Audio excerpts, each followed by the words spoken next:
Go. Hello! Welcome to our channel. Make sure to comment, Like, subscribe. share, and hit the notification bell para maging updated pa kayo sa aming mga bagong uploads. Please say that and Nathan. And we're Nathan! Yay! So for this vlog, gagawa po kami ng jam sa isang tropical fruit. Fruit po to, sa mga hindi po nakakaalam na fruit pala ito.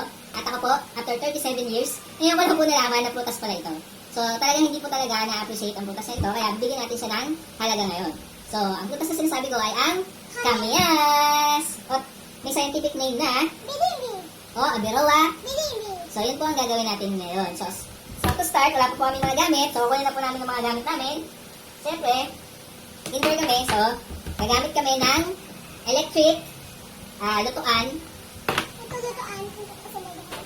na tinamaan ko pa po sa Christmas party, TCD Christmas party, nung 2 years pa po. Yan. Busy po ang tatak niyan. Wala na pong takip kasi hindi na po kailangan ng takip. Meron po tayo ditong, ano ba to? Dito pang hampas. Wise ka na po. Dito pang sandok. Okay. So, siyempre, meron din tayong Asukal. asukal. Siyempre, jam. Yan, yung gagamit natin. So, meron tayong, siyempre, yung pinaka-basic nating Kamyas. ang kamyas. So, nagagayat na po si Kuya. Tutulungan ko po siya. Nagagayat na po siya ng kamyas. So, habang pong ginagayat ni Kuya yung kamyas, sabihin natin yung mga vitamin C na meron po yung kamyas. So, meron siyang vitamins A at saka vitamins B at saka C po pala, mali po pala ako. Tapos meron din siyang iron, phosphorus, calcium, at saka ang po natin, ligpitin ng mga kalat sa pag-iwa at kanina, ginawa ni Kuya. Ang sunod po natin gagawin ay pipigan po natin yung iniwa nating kamyas. Para po, mag-juice siya. Pero hindi po natin gagamitin yung juice, ihiwalay po natin. Kasi napaka-asim po nito. So sinasabi, ayon kay Google, gamot daw po ito sa ubo at sa sipon. So biruin mo, sa tabi-tabi lang pala siya. May gamot na pala kami sa labas ng bahay namin. Hindi po namin alam. So, napakalaking, po to, learning para sa amin. Na-appreciate po natin yung mga bagay na nasa labas lang po ng bahay natin. At hindi na po natin kailangan bumili ng mga gamot, yung mga process na gamot. All naturals lang po. Meron na po tayong makikita sa mga bahay natin. So, sa sipon, maganda po. Lalo po ngayon may COVID. So, alternate, po to? Pagkukuhanan ng vitamin C. So, sa mga may hinang resistensya, maghanap po kayo, makakahanap po kayo ng mga puno. Kasi parang bibihira lang po talaga kasi yung nagtatanim nito. So, yun po, pwede po kayong gumamit ng face towel para makuha niyo po yung juice. Mayawalay niyo po yung juice niyo. So, yun po.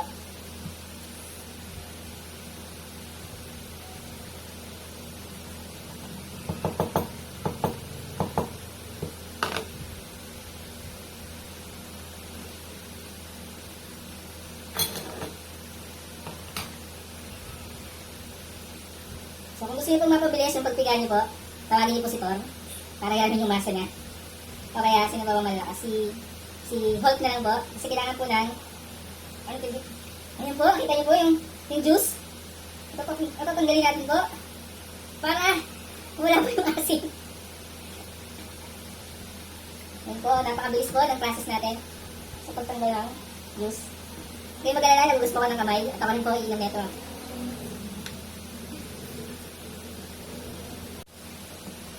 Ito po yung juice na nakuha. So, i-set aside po natin. Pwede na po natin ito inumin. Inumin na po natin. Actually po, sa totoo lang po, hindi po siya masyadong maasim na. Compared dun sa kinain ko, at dun sa ginawa ko pong challenge na kalan po sa Bilimbi Challenge, na malalasahan po yung talagang asim na. Pero dito po, since na tanggalin yung juice, parang wala naman po. Wala na po halos. Promise. Yung po, tabi na natin. Ubusin ka pa po ba? Please comment kung ubusin ka pa po. Ubusin ko na lang po.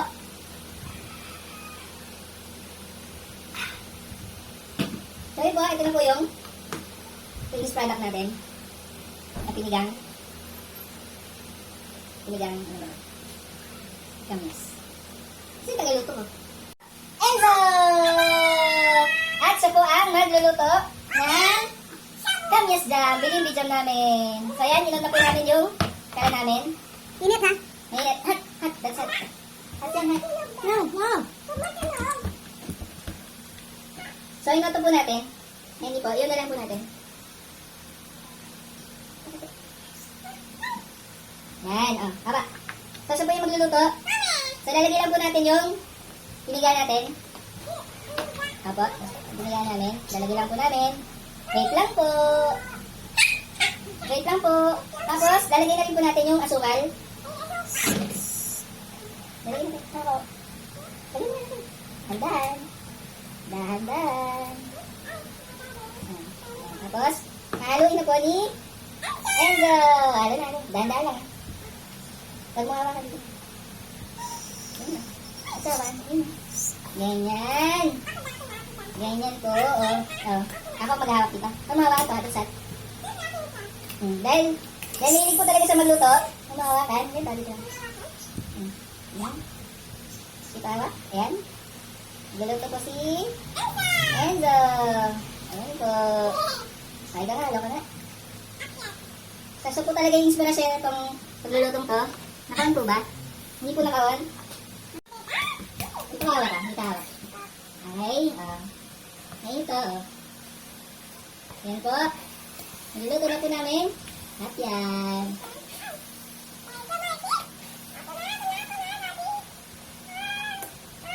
Wait lang.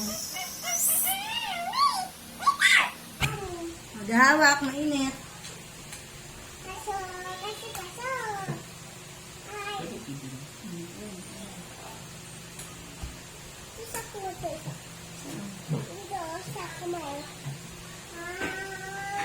So, mahilig ko talagang... Oo, maghahawak. Ito lang. So, gabayan lang po natin yung mga batang maliliit, kagaya nito. Oo. Magluluto na po kami. Magluluto na po si Enzo.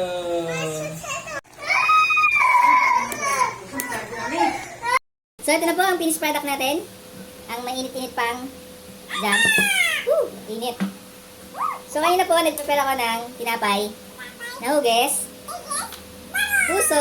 So, dahil Valentine's Day po ngayon, may pagbibigyan po tayo ng pusong ito. Hintayin niyo lang po ako sino yun. At po ay magugulat kung sino po yun.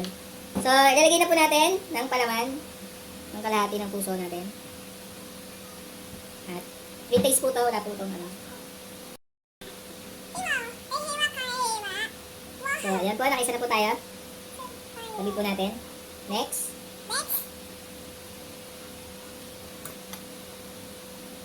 Ayan po. 2. So, that makes 1 whole heart. Kasi half-half lang po yung ginawa natin kanina.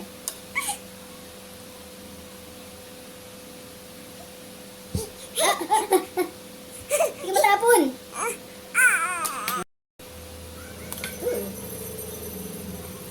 Oh. So, para dun sa mga ano, kung hindi nyo kaya mag-heart, bumili po kayo ng gantong pulmahan. Ganyan. Tapos, ito po, igaganyan mo lang po. Kuhanin nyo lang po yung shape niya. Tapos, hindi nyo pong may half heart na po kayo.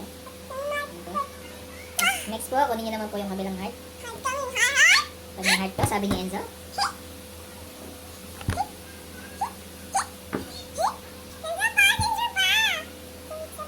Yan po. Yan o. Yan po ang heart natin. May tusok po para tanggalin natin tusok sa ibabaw. Yan. Yan po natin ulit.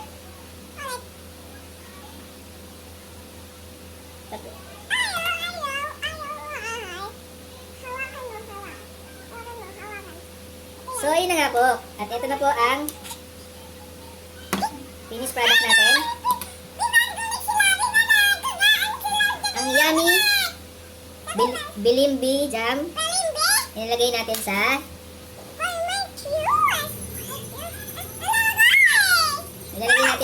tinapay.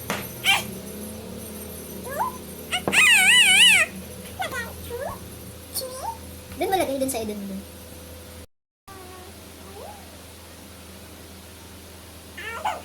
So, So may pag-plating pa po tayo para medyo matawa naman po yung pagbibigyan natin.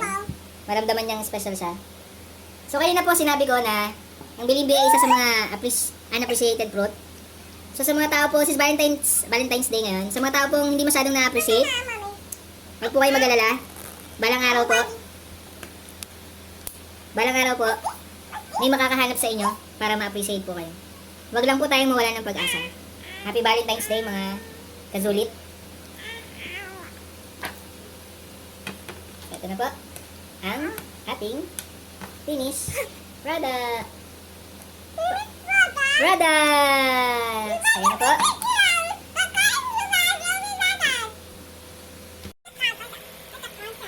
Ito po. Happy Valentine's Day, Mami. We love you. Ayan po, ang pinaghirapan naming tatlo. It's a prank, hindi to prank. Pagkain to. It's surprise! Hindi siya prank, it's a surprise. Surprise ni Daddy. So, ayun po, ang una pong titikim na ating ginawang Bilimbi Jam ay si Mami. Si Enzo at si Mami. Ayun na Tignan po. natin. Ready na ba? O, sige. Wait lang, dahan-dahan. Baka hindi. Okay. Kumuna, tapos ikaw ha. So, kamusta po? Maasim po ba? Masarap? Init-init pa yan. Ano po masasabi mo, ma'am? Natouch ka ba? Natouch ako. Natouch yung lalamunan ko sobrang. Sobrang init. Ganyan po kami magmahal tatlo. Sobrang init na gusto namin iparamdam sa'yo. Sarap! So yun, masarap din naman pala siya. Pwede rin pala talaga siyang gawin palaman. So, ano po masasabi mo sa amin? Worth it po ba ang paghihirap namin? Sobra. Kung gusto niyo umorder, magsabi lang kayo kay Sir Nathan. At igagawa po namin kayo. Gagawa nila kayo. May pre-taste po, huwag kayong mag-alala. Parang sa mga diabetic bagay, huwag kayo masyadong mahilig sa matamis.